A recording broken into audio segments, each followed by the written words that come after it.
नमस्कार विद्यार्थी मित्रांनो. आज आपण जॉन स्टुअर्ट मिल या पाश्चात्य राजकीय विचारवंतांच्या राजकीय विचारांचा आढावा घेणार आहोत किंबहुना त्याविषयीची चर्चा करणार आहोत. जॉन स्टुअर्ट मिल यांचा जन्म 20 मे 1806 रोजी लंडन इथे झाला आणि त्यांचा मृत्यू 8 मे 1873 रोजी झाला. म्हणजे वयाच्या 67व्या वर्षी त्यांचा मृत्यू झाला. या कालखंडामध्ये त्यांनी विपुल लेखन केलं आणि स्वातंत्र्याचा उद्गाता किंवा स्वातंत्र्याचा प्रणेता म्हणून त्यांचं नावारूपाला आलेलं आपल्याला साधारणतः दिसतं. मी मागच्या व्हिडिओजमधनं किंवा काही भागांमधनं असं म्हटलं होतं की प्रत्येक विचारवंत हा त्या काळाचं अपत्य असतो.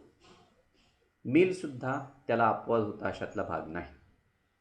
लहानपणापासूनच शिक्षणाची आवड होती, त्यामुळे वेगवेगळ्या भाषा अतिशय लहान वयातच मिल शिकले आणि अगदी म्हणजे सांगायची एक गोष्ट म्हणजे अगदी 11व्या वर्षी त्यांनी आपल्या वडिलांच्या पुस्तक लेखनाची प्रूफ तपासण्याचं काम केलेलं होतं. म्हणजे एक अशी प्रकांड बुद्धिमत्ता ज्याला आपण म्हणतो ती जॉन स्टुअर्ट मिल यांच्यापाशी होती असं आपल्याला म्हणता येईल.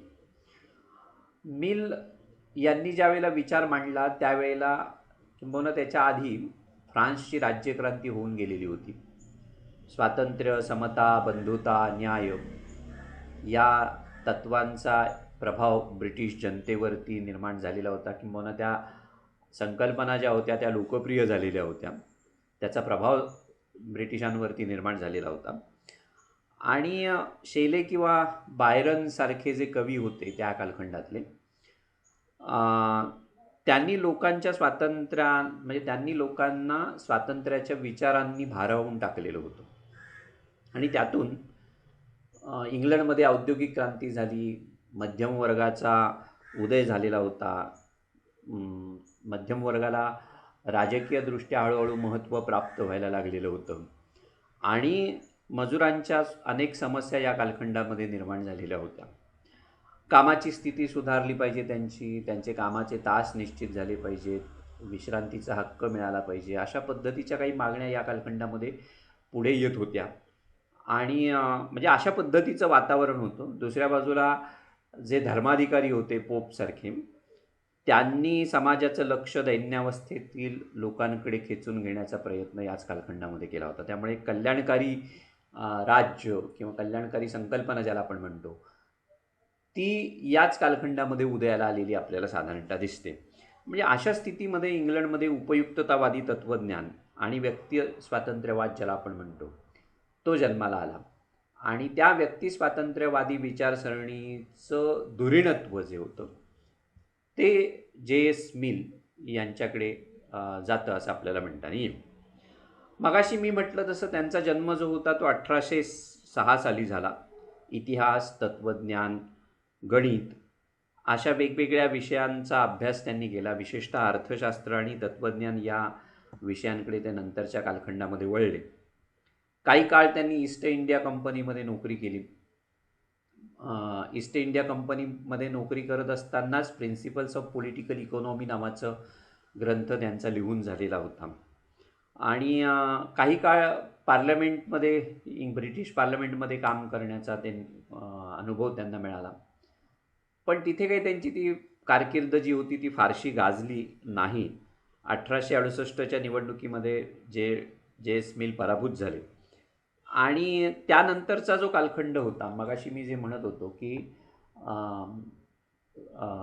खूप असं बुद्धिमत्ता त्यांच्यापाशी होती आणि म्हणून छोट्या वयातच खूप काही करून दाखवण्याची किमया जी होती ती त्यांनी साधलेली होती आणि त्यामुळे मिल यांना अकाली प्रौढत्व ज्याला आपण म्हणतो ते आलेलं होतं किंवा अकाली वृद्धत्वाची जाणीव त्यांना झालेली होती. मग याच कालखंडामध्ये कवी वर्ड्सवर्थच्या ज्या कविता होत्या त्या त्यांना भावल्या आणि त्यातून त्यांनी आपला आनंद टिकवण्याचा प्रयत्न केला. स्वातंत्र्याच्या संकल्पनासुद्धा पुढे या वर्ड्सवर्थ च्याच रूपानं त्यांनी पुढे आणली. मिसेस टेलर यांचा सहभाग या सगळ्या त्यांच्या विचार विश्वामध्ये जास्त महत्त्वाचा ठरला. मिसेस टेलर यांच्याशी असलेले विवाहबाह्य संबंध आणि त्यातून त्यांची एक जी भावनिक अशी जडणघडण झाली, मानसिक आणि भावनिक, त्यातून ऑन लिबर्टी नावाचा एसेज ऑन लिबर्टी नावाचा ग्रंथ निर्माण झाला आणि तो त्यांनी मिसेस टेलर यांनाच अर्पण केलेला आपल्याला साधारणतः दिसेल. Representative on governments, subjection of women's आणि युटिलिटेरियनिझम असे अनेक ग्रंथ त्यांनी लिहिले आणि राज्यशास्त्राच्या पाश्चात्य राजकीय तत्त्वज्ञानाच्या अवकाशामध्ये त्यांनी आपलं स्थान अढळ केलेलं आपल्याला दिसतं.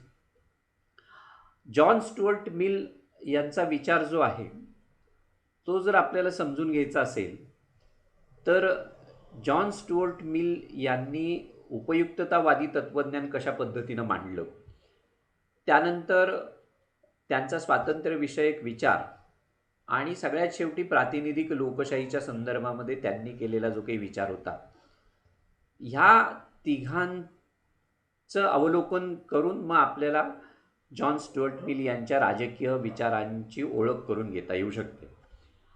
आजच्या भागापुरेसा आपण जॉन स्टुअर्ट मिल यांनी जी उपयुक्ततावादामध्ये भर घातली त्या संदर्भातली चर्चा करणार आहोत.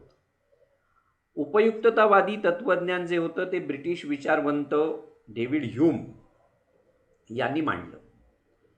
पण खऱ्या अर्थानं उपयुक्ततावादाची सैद्धांतिक ज्या मांडणी ज्याला आपण म्हणतो ती मांडणी जेरमी बेंथॅम यांनी केली. जॉन स्टुअर्ट मिल यांचे वडील जेम्स मिल हे जेरमी बेंथॅम यांचे शिष्य होते. म्हणजे कौटुंबिक वारसा ज्याला आपण म्हणतो उपयुक्ततावादाचा तो जॉन स्टुअर्ट मिल यांना लाभला असं आपल्याला म्हणता येईल. उपयुक्ततावादाची व्याख्या करणं तसं सोपं नाही आहे, पण काही उपयुक्तता म्हणजे काय ते काही आपल्याला सूत्ररूपानं सांगता येऊ शकतं. साधारणतः उपयुक्ततावादी तत्त्वज्ञान जे आहे ते सुखवादी तत्त्वज्ञान म्हणून ओळखलं जातं.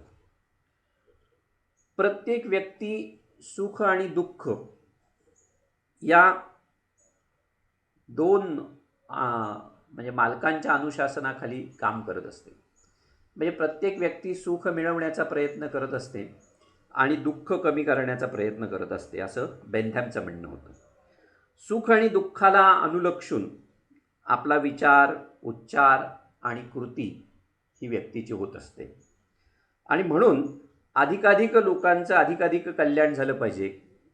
Greatest happiness of greatest number, जास्तीत जास्त लोकांचं जास्तीत जास्त सुख, ही जी काही कल्पना आहे ही कल्पना उपयुक्ततावादामध्ये मांडली गेली. म्हणजे सरकारनं लोकांचं सुख वाढवण्याचा प्रयत्न केला पाहिजे आणि दुःख कमी करण्याचा प्रयत्न केला पाहिजे. माणसाच्या कल्याणाच्या आड येणाऱ्या गोष्टी सरकारनं दूर केल्या पाहिजेत असं या विचारवंतांचं म्हणणं होतं. उपयुक्ततावादी जे विचारवंत होते त्यांनी व्यक्तीच्या सुखाचा विचार केलेला होता आणि तो करत असताना त्यांनी समाजाचा विचार केला होता. म्हणजे समाजाच्या संदर्भामध्ये व्यक्तीचा विचार हे उपयुक्ततावादाचं एक मुख्य वैशिष्ट्य होतं असं आपल्याला म्हणता येईल.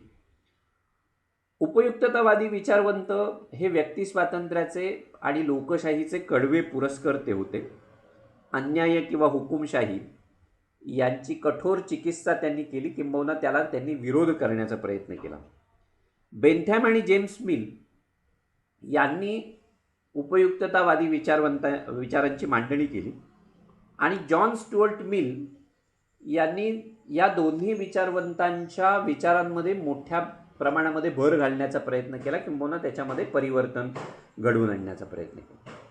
उपयुक्ततावादी विचारवंत हे सुखाला जास्त महत्त्व देणारे असल्यामुळे ज्या ज्या गोष्टीतून सुख साध्य होतं त्या गोष्टी मिळवण्याचा प्रयत्न माणसानं केला पाहिजे अशा पद्धतीची मांडणी त्यांनी केली आणि त्यामुळे मग ते सुख मिळवण्याचे मार्ग नेमके कोणत्या पद्धतीचे असले पाहिजेत याविषयी मात्र उपयुक्ततावादी विचारवंतांनी काहीच भाष्य केलेलं नव्हतं. म्हणजे एका अर्थानं ते अनैतिकतेवरती आधारलेल्या सुखवादाची कल्पना मांडत होते.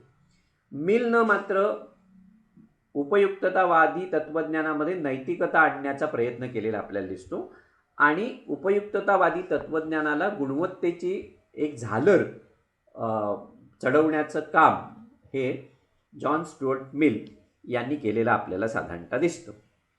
म्हणजे जॉन स्टुअर्ट मिल यांनी उपयुक्ततावादाला एक व्यापक स्वरूप देण्याचा प्रयत्न केला. त्यातली जी काही ताठर मूल्य होती ती ताठर मूल्य कमी करून म्हणजे त्यांना मुरड घालण्याचा काम हे एका अर्थानं जॉन स्टुअर्ट मिल यांनी केलं आणि लोकांचा लोकशाही मार्गावरती विश्वास निर्माण करण्याचा प्रयत्न त्यांनी केलेला आपल्याला साधारणतः दिसतो.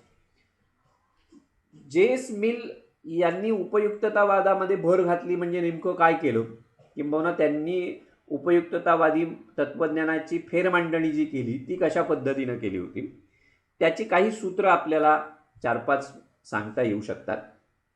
एक म्हणजे उपयुक्ततावादी तत्त्वज्ञानानुसार ज्या कृतीतून सुख वाढतं त्या कृती योग्य असतात असं म्हटलं गेलेलं होतं.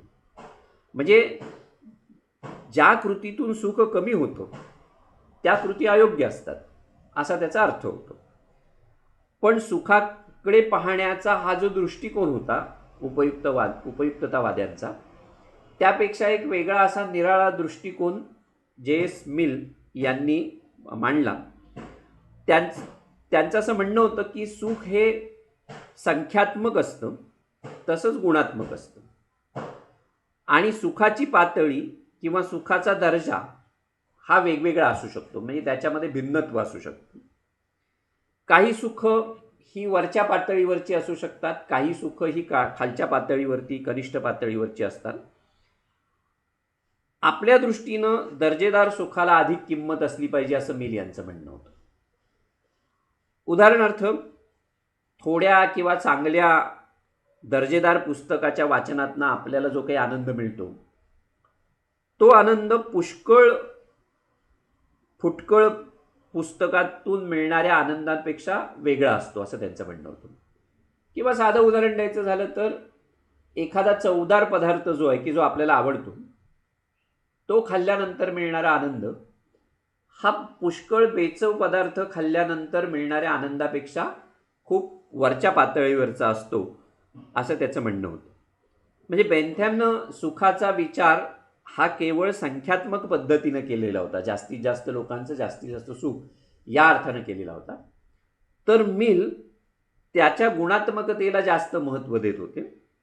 त्यांना असं म्हटलं होतं की समाधानी डुकरापेक्षा असमाधानी माणूस बरा, किंवा समाधानी मूर्ख माणसापेक्षा असमाधानी सॉक्रेटिस केव्हाही चांगला, अशा पद्धतीचं विधान हे जॉन स्टुअर्ट मिल यांनी केलेलं होतं.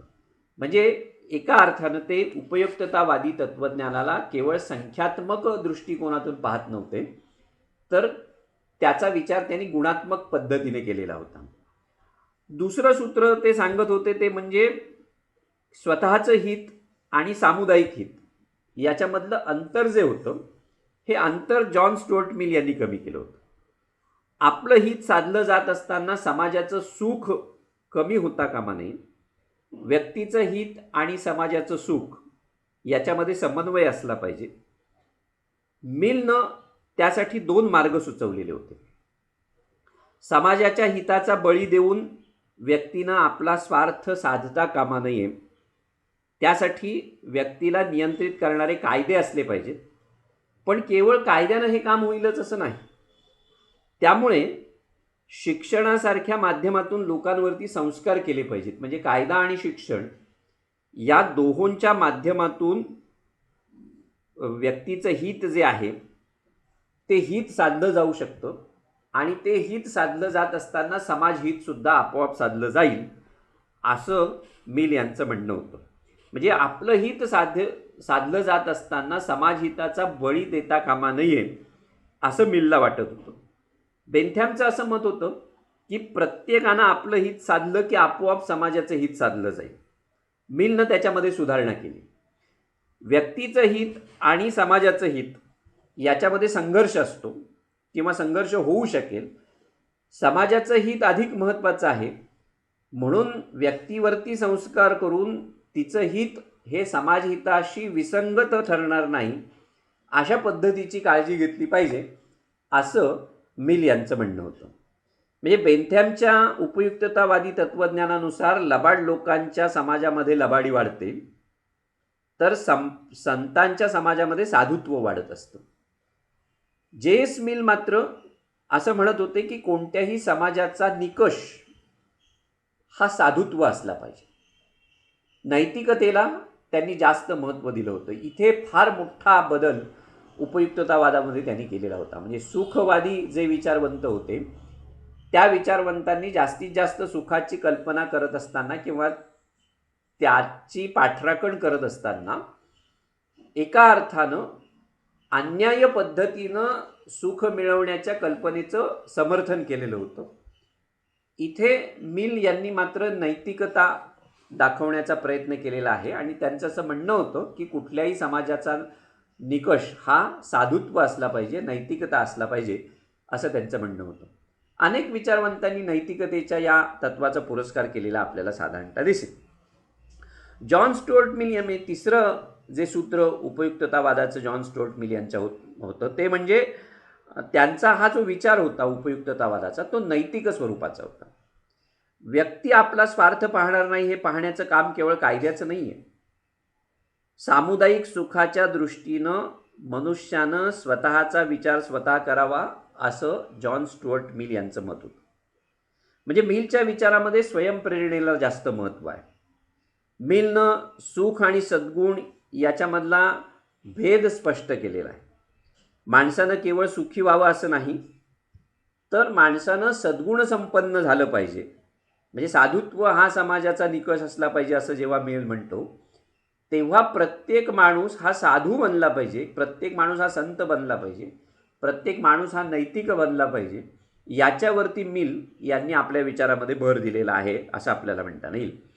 उपयुक्ततावादामध्ये केवळ सुखाची कल्पना मांडलेली आहे, तर जॉन स्टुअर्ट मिल यांनी त्या सुखाला सद्गुणांची साथ दिलेली आहे. म्हणजे सुख असलं पाहिजे, माणसानं सुखाचा विचार केला पाहिजे, पण त्याच्या मागे नैतिक विचार असला पाहिजे. ही भूमिका जी आहे ती भूमिका जॉन स्टुअर्ट मिल मांडताना आपल्याला दिसतं. सुखी जीवनापेक्षा सद्गुण संपन्न जीवन माणसानं जगावं असं मिलला वाटतं. मिलच्या या दृष्टिकोनातनं जीवनाचं उद्दिष्ट जे आहे ते नैतिक स्वरूपाचं असलं पाहिजे असं त्याचं म्हणणं होतं. चौथं सूत्र या संदर्भामध्ये असं सांगता येऊ शकतं ते म्हणजे उपयुक्ततावादी विचारवंतांनी प्रत्येक गोष्ट ही उपयुक्ततेच्या निकषावरती तपासलेली होती आणि ती तशा पद्धतीनं स्वीकारलेली सुद्धा होती.